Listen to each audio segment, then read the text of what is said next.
शांति।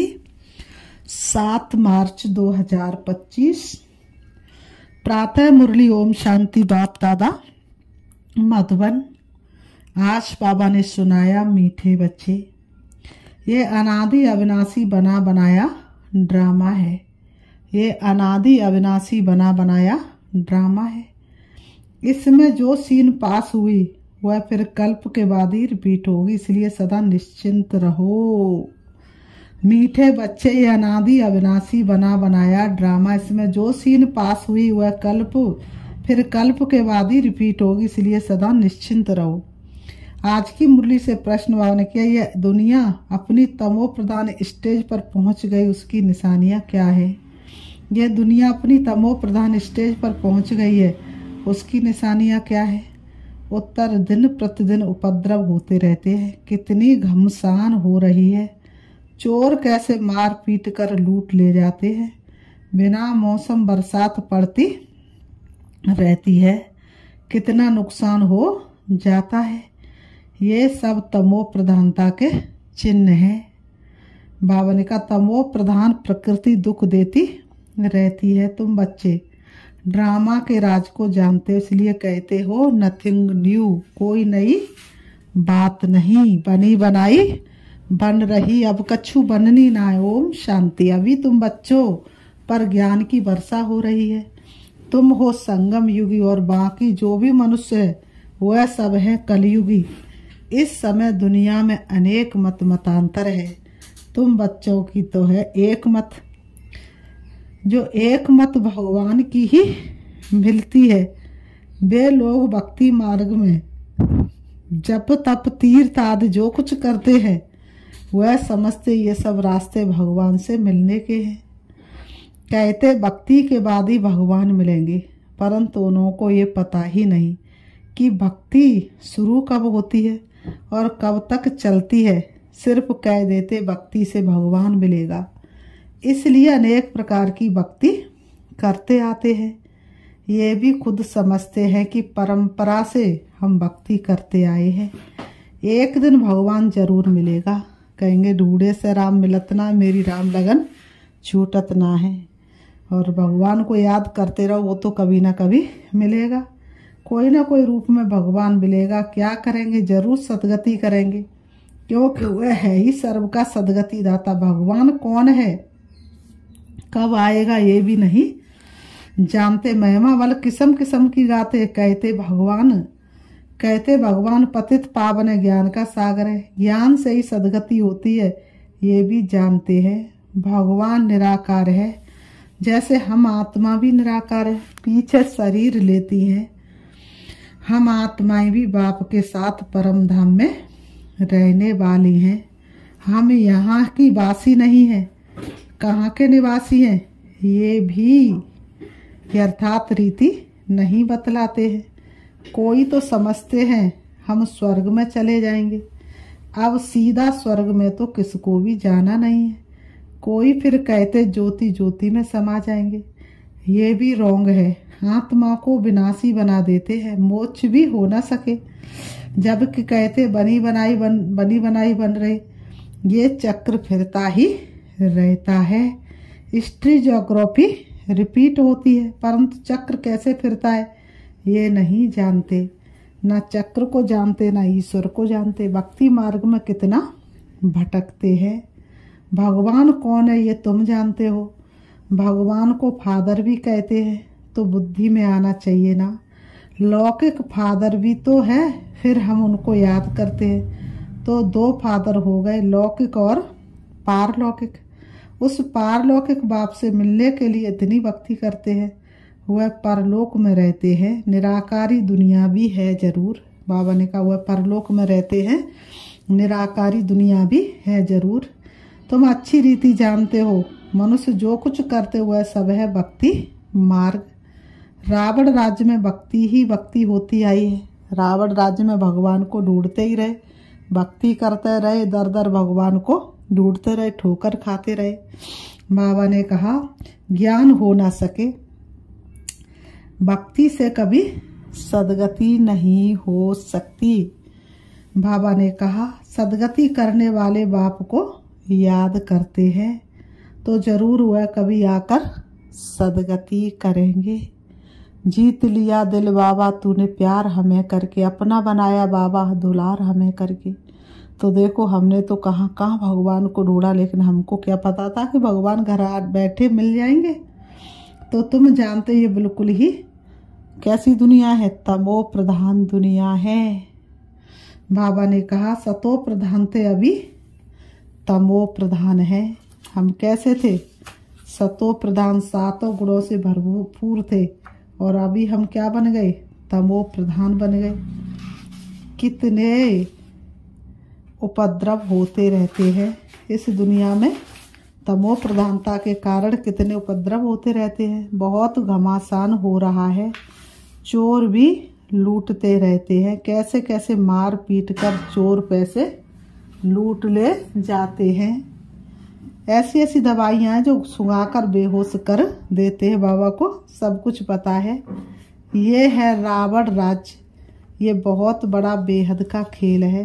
इसको फिरने में 5000 वर्ष लगते हैं। खेल भी ड्रामा मिसल है, नाटक नहीं कहेंगे। नाटक में तो समझो कोई एक्टर बीमार पड़ता है तो अदली बदली कर लेते हैं, इसमें तो ये बात हो ना सके। ये तो अनादि ड्रामा है ना।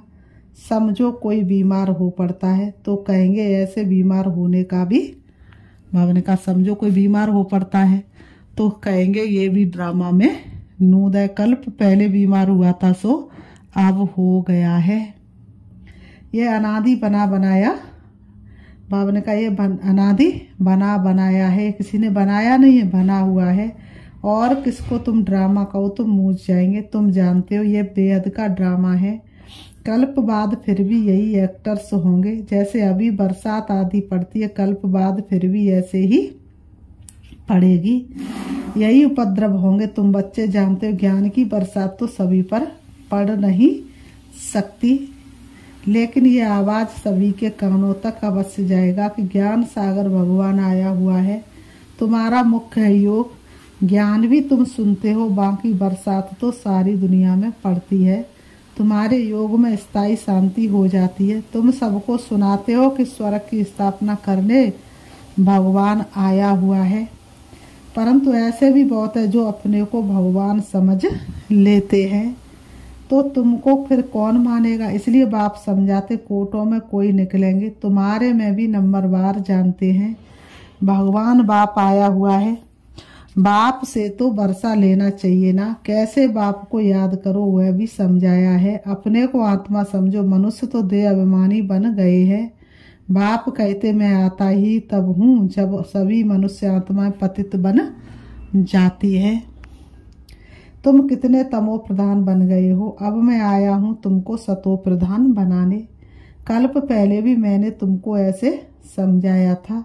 तुम तमो प्रधान से सतो प्रधान कैसे बनेंगे, सिर्फ मुझे याद करो। मैं आया हूँ तुमको अपना और रचना का परिचय देने। उस बाप को सभी याद करते हैं ही रावण राज्य में। आत्मा अपने बाप को याद करती है। बाप है ही अशरीरी बिंदी है ना, उनका नाम फिर रखा गया है। तुमको कहते हैं शालिग्राम और बाप को कहते हैं शिव। इसलिए भक्त लोग क्या करते, जब यज्ञ रचते तो शालिग्राम छोटे छोटे बहुत बनाते, लेकिन शिवलिंग एक बनाते हैं। तुम बच्चों का नाम शरीर पर पड़ता है। बाप तो है ही परमात्मा, उनको शरीर तो लेना नहीं है। उसने इनमें प्रवेश किया है, ये ब्रह्मा का तन है, इनको शिव नहीं कहेंगे। आत्मा नाम तो तुम्हारा है ही। बाबा ने कहा आत्मा नाम तो तुम्हारा है ही, फिर तुम शरीर में आते हो। वह परम आत्मा है, सभी आत्माओं का पिता। तो सभी के दो बाप हो गए। कितने बाप हो गए? दो बाप हो गए, एक निराकारी एक साकारी। इनको फिर अलौकिक वंडरफुल बाप कहा जाता है। कितने ढेर बच्चे मनुष्यों को ये समझ में नहीं आता है। प्रजापिता ब्रह्मा कुमार कुमारियां इतने ढेर हैं। बाबा कहते ये क्या है, किस प्रकार का ये धर्म है, समझ नहीं सकते। तुम जानते ये कुमार कुमारियां प्रवृत्ति मार्ग का अक्षर है ना। माँ बाप कुमारी और कुमार। भक्ति मार्ग में तुम याद करते हो, तुम माता पिता हम बालक तेरे। अभी तुमको माता पिता मिला है, तुमको एडॉप्ट किया है। सतयुग में एडॉप्ट नहीं किया जाता है। वहाँ एडॉप्शन का नाम नहीं, यहाँ फिर भी नाम है। वह है हद का बाप, ये है बेहद का बाप। कितने बाप है? दो तो बाप भक्ति मार्ग में भी होते हैं, एक हद का और दूसरा बेहद का। बेहद की एडॉप्शन है। ये राज बहुत ही गुहा समझने लायक है। बाबा कहते हैं तुम लोग पूरी रीति किसको समझाते नहीं। बाबा उलाना देते तुम लोग पूरी रीति किसको समझाते नहीं हो। पहले पहले अंदर कोई आते बोलो गुरु का दर्शन करने आए हो, तो तुम बोलो कि ये कोई मंदिर नहीं है। वो बोलेंगे हम गुरु का दर्शन करने आए, तुम बोलो ये कोई मंदिर नहीं है।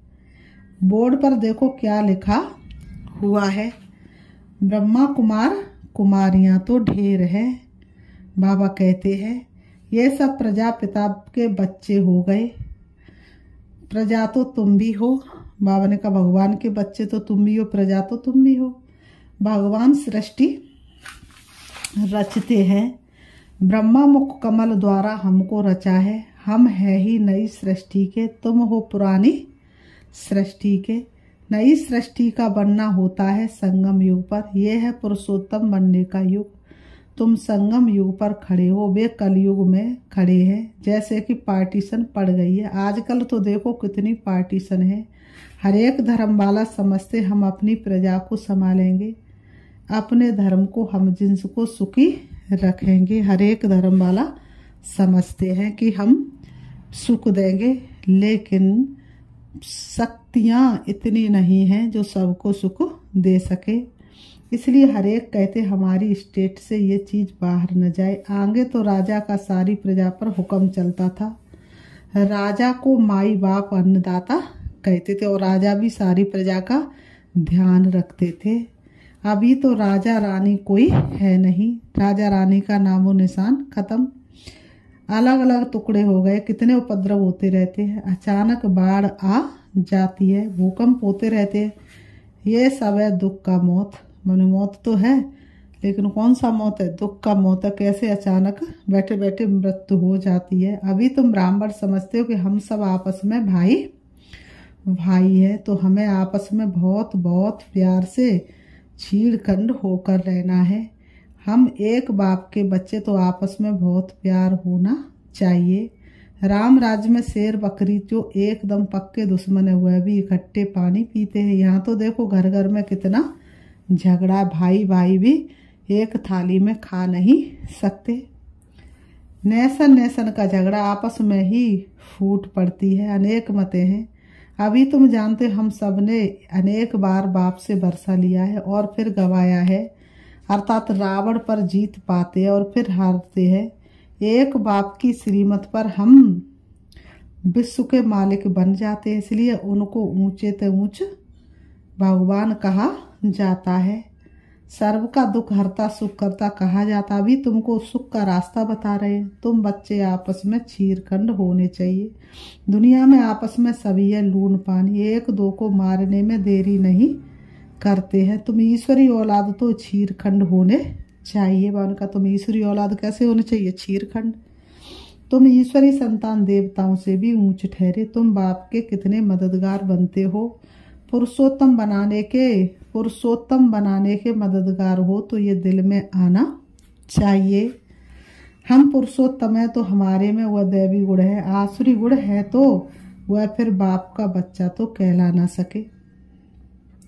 इसलिए कहा जाता सदगुरु का निंदक ठौर ना पाए। वह कलयुगी गुरु फिर अपने लिए कहकर मनुष्यों को डरा देते, तो बाप बच्चों को समझाते। सपूत बच्चे हुए हैं जो बाप का नाम बाला करते हैं। छीरखंड हो रहते हैं। बाप हमेशा कहते छीरखंड बनो, लून पानी हो, आपस में लड़ो झगड़ो नहीं। तुमको यहाँ छीरखंड बनना है, आपस में बहुत लव रहना चाहिए, क्योंकि तुम ईश्वरी औलाद हो ना। ईश्वर मोस्ट लवली है, तब तो उनको सभी याद करते। तो तुम्हारा आपस में बहुत प्यार होना चाहिए, नहीं तो बाप की इज्जत गवाते। आपस में प्यार नहीं है तो क्या करते? बाप की इज्जत गवाते हैं। ईश्वर के बच्चे आपस में लून पानी कैसे हो सकते? ईश्वर के बच्चे आपस में लड़ झगड़ कैसे सकते हैं? फिर पद कैसे पा सकेंगे? बाप समझाते आपस में छीरखंड हो रहो, लून पानी होंगे तो कुछ भी तो कुछ भी धारणा नहीं होगी। अगर बाप के डायरेक्शन पर नहीं चलेंगे तो फिर ऊंच पद कैसे पाएंगे। देह अभिमान में आने से ही फिर आपस में लड़ते हैं। देह अभिमानी हो तो कुछ भी खिटपिट ना हो। ईश्वर बाप मिलाए तो फिर दैवी गुण भी धारण करने हैं। आत्मा को बाप जैसा बनना है। जैसे बाप में पवित्रता, सुख, प्रेम आदि सब है, तुमको भी बनना है। नहीं तो ऊंच पद पा नहीं सकते, नहीं तो ऊंच पद मिलेगा नहीं।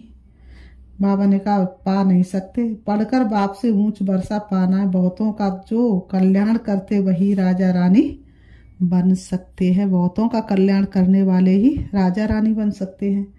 बाकी दास दासियां जाकर बनेंगे। समझ तो सकते हैं ना कौन कौन क्या बनेंगे।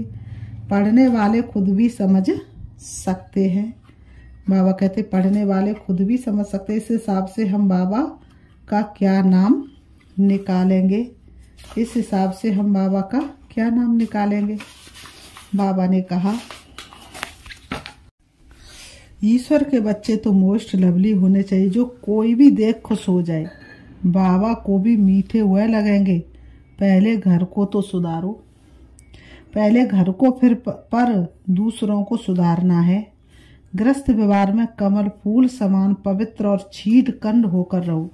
कोई भी देखे तो कहे ओहो यहाँ तो स्वर्ग लगा पड़ा है। अज्ञान काल में भी बाबा ने खुद ऐसे घर देखे हैं। 6-7 बच्चे शादी किए हुए सब इकट्ठे रहते हैं। सब सवेरे उठकर भक्ति करते हैं। घर में एकदम शांति लगी रहती है। ये तो तुम्हारा ईश्वरी कुटुंब है। हंस और बगुला इकट्ठा तो रह नहीं सकते। तुमको तो हंस बनना है। लून पानी होने से बाबा राजी नहीं होगा।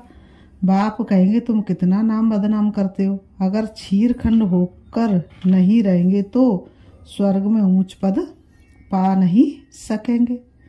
बाबा कहते बहुत सजा खाएंगे। बाप का बनकर फिर आकर अगर लून पानी हो रहते हैं तो 100 गुना सजा खाएंगे। फिर तुमको साक्षात्कार भी होते रहेंगे कि हम क्या पद पाएंगे। फिर बाबा कहते अच्छा मीठे मीठे सिखिलते बच्चों प्रति माता पिता बाप दादा का याद प्यार और गुड मॉर्निंग। रूहानी बाप की रूहानी बच्चों को नमस्ते। हम रूहानी बच्चों की रूहानी बाप दादा को याद प्यार और नमस्ते नमस्ते नमस्ते। धारणा के लिए मुख्य नंबर 1 सदा ध्यान रहे हम ईश्वर के बच्चे। हमें मोस्ट लवली होकर रहना है। आपस में कभी भी लून पानी नहीं होना है। पहले अपने को सुधारना, फिर दूसरों को सुधारने की शिक्षा देनी है। नंबर 2 जैसे बाप में पवित्रता, सुख, प्रेम आदि सब गुण है, ऐसे बाप समान बनना है। ऐसा कोई कर्म नहीं करना है जो सदगुरु का निंदक बने। अपनी चलन से बाप का नाम वाला करना है। आज की मुरली से बाबा ने वरदान दिया। बाप और प्राप्ति की स्मृति से सदा हिम्मत उल्लास में रहने वाले एक रस अचल भव। भाप और प्राप्ति की स्मृति से सदा हिम्मत उल्लास में रहने वाले एक रस अचल भाव स्पष्टीकरण है। भाप द्वारा जन्म से ही जो प्राप्तियां हुई हैं उनकी लिस्ट सदा सामने रखो। जब प्राप्ति अटल अचल है तो हिम्मत और उल्लास भी अचल होना चाहिए। अचल के बजाय यदि मन कभी चंचल हो जाता है, वह स्थिति चंचलता में आ जाती है, तो इसका कारण है कि बाप और प्राप्ति को सदा सामने नहीं रखते हैं। सर्व प्राप्तियों का अनुभव सदा सामने व स्मृति में रहे तो सब विघ्न खत्म हो जाएंगे। सदा नया उमंग, नया उल्लास रहेगा। स्थिति एक रस और अचल रहेगी। स्थिति एक रस और अचल रहेगी। स्लोगन किसी भी प्रकार की सेवा में सदा संतुष्ट रहना ही अच्छे मार्क्स लेना है। अव्यक्त सारे सत्यता और सभ्यता रूपी कल्चर को अपनाओ। आप ब्राह्मण बच्चे बहुत बहुत रॉयल हो। आपका चेहरा और चलन दोनों ही सत्यता की सभ्यता अनुभव कराए। वैसे भी रॉयल आत्माओं को सभ्यता की देवी कहा जाता है। रॉयल आत्मा को क्या कहा जाता है?